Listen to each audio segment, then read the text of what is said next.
Assalamualaikum warahmatullahi wabarakatuh. Kita lanjut belajar bagaimana cara memperbaiki atau membuat model yang lebih baik. Kemarin kita sudah mendownload dan membuat model yang dari clean ya. Sekarang kita lanjut untuk memperbarui supaya modelnya benar-benar maksimal. Nah, ini kemarin kan dapat main ya. Kalau R squared itu nilainya main, berarti datanya kurang. Nah, dari itu coba kita tambah data, karena data yang kemarin itu hanya 20 baris ya. Coba saya jalankan lagi.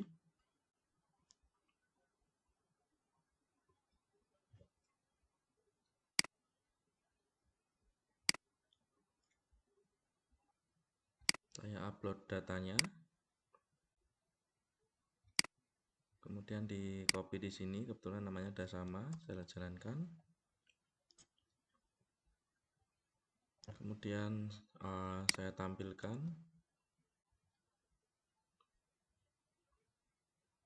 Ya, ini sudah clean tapi belum dipecah ya.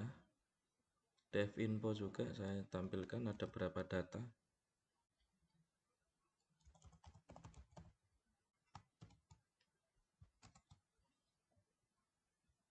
20 baris data. Kemudian saya cleaning. Ini langkah yang kemarin, saya ulang lagi. Coba kali, siapa tahu ada error di laptop saya. Sambil memastikan. Semoga masih pada ingat ya, ini artinya apa.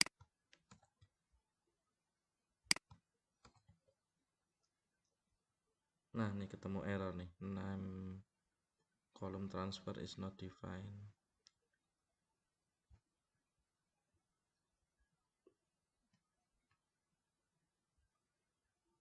Oh, ini ada di sini.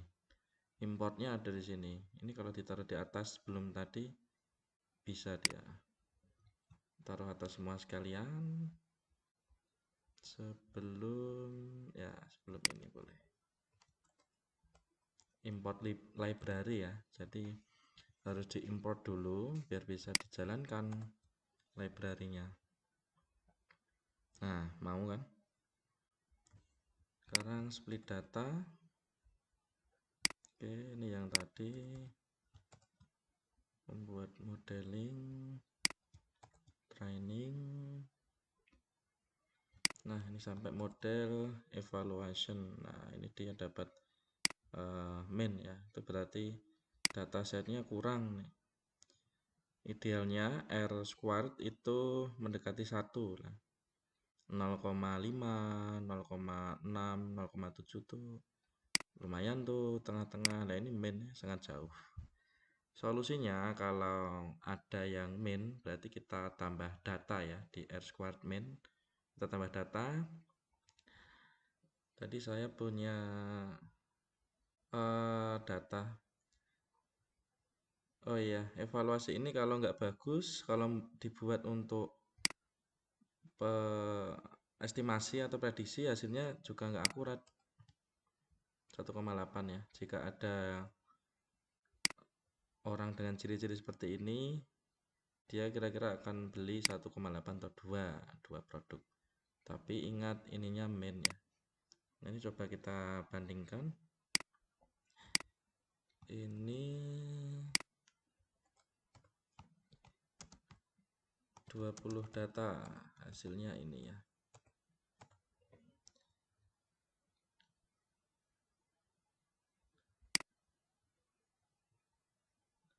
Saya load lagi dataset.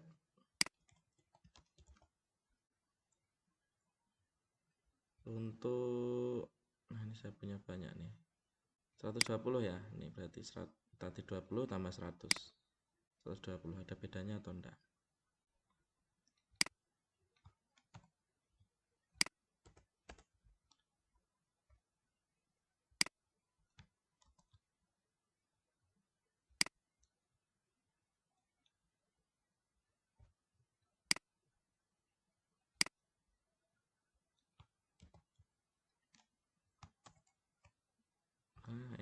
cuma mau nyatat ini 120 data.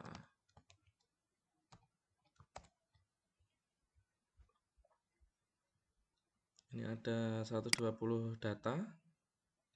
Apakah ada bedanya? Coba saya load di sini dulu.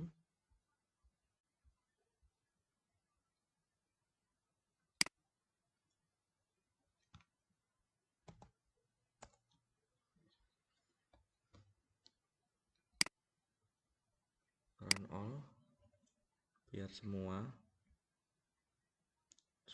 ke run ya.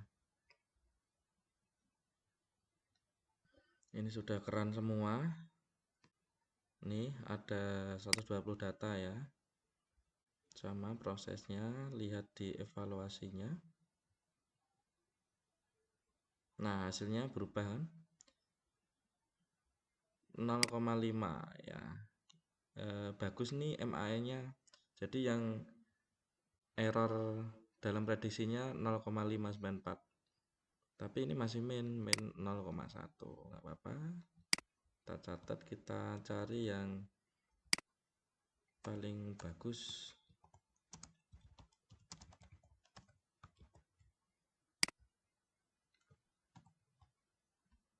Saya ada data lagi.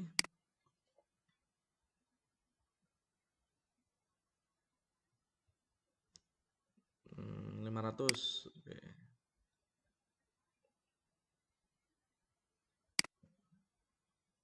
Copy, nanti di load semua seperti biasa.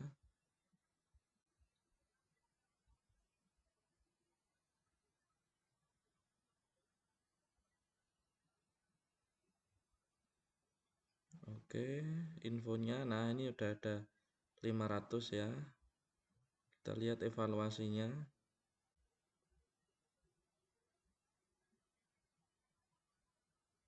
Nah, nih.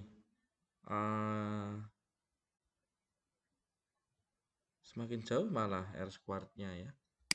Ini dengan 500 data.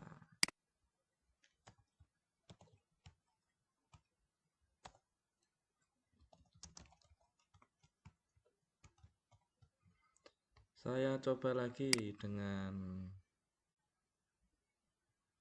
2000 data ya, biar lebih menantang.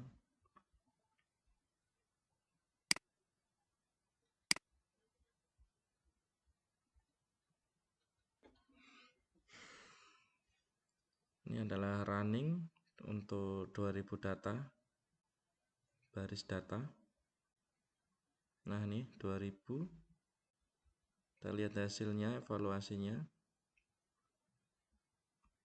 Karena tadi hasil evaluasi bilang kalau R-squared-nya min ya, berarti datanya kurang. Nah, ini sudah mulai plus nih. Meskipun masih 0,00 tapi sudah plus ya dengan 2000 data.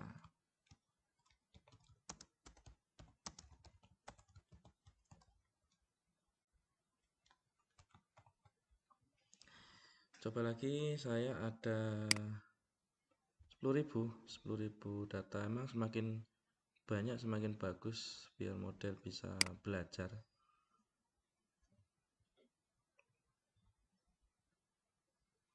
10.000 baris data. Coba.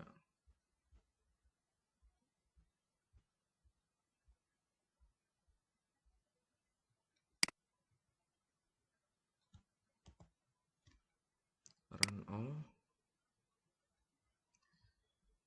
Lihat hasilnya. Nah, ini 10.000 ya, 10.000 entries, 10.000 baris data.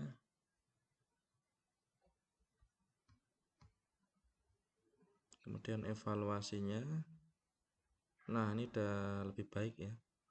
MAE 1,2, R-squared-nya juga udah plus dan 0,7. Mendekati 1 ya.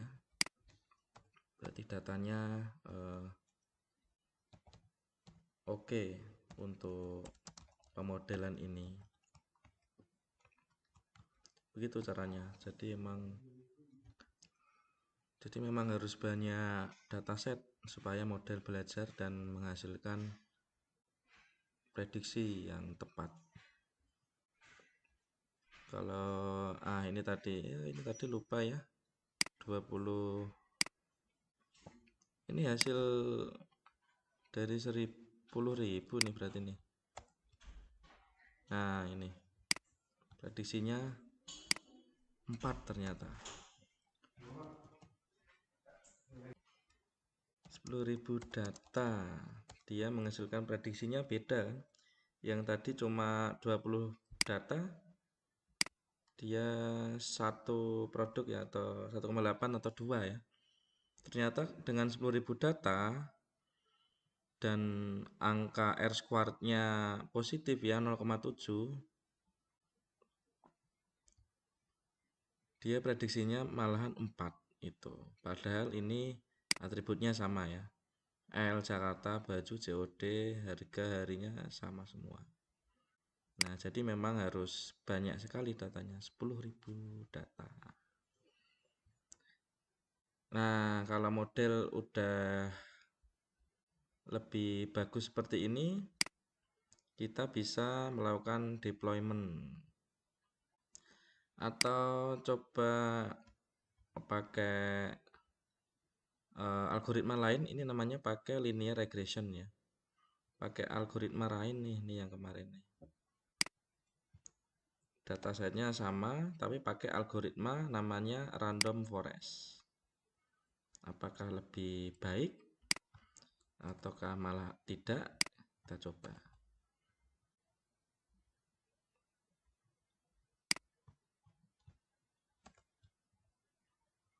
Nah, 1, ini hasil dari random forest. Sebentar saya copy hasil dari linear regression ya. Ini evaluasinya linear regression. Itu nama-nama algoritma. Lalu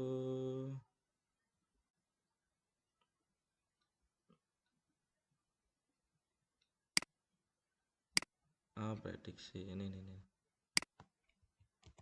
Nah, nih bandingkan. MAN-nya yang pakai random forest 1,22. Kalau yang pakai linear regression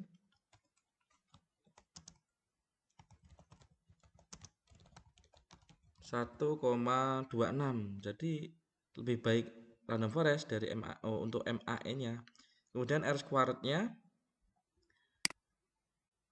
yang random forest 0,73, yang linear 0,71. Jadi memang lebih bagus yang random forest. Jadi beda algoritma, beda hasil. Harus milih algoritma yang tepat untuk model yang tepat juga, itu maksudnya. Ketika dibuat prediksi, nah beda lagi nih, 2,9 atau 3 ya. Tadi kalau pakai linear dia 4, berapa itu? 4, nah 4,3.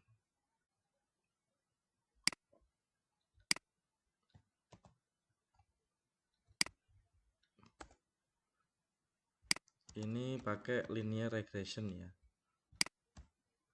Dan ini pakai random forest yang 2,9 gitu. Jadi selisih 1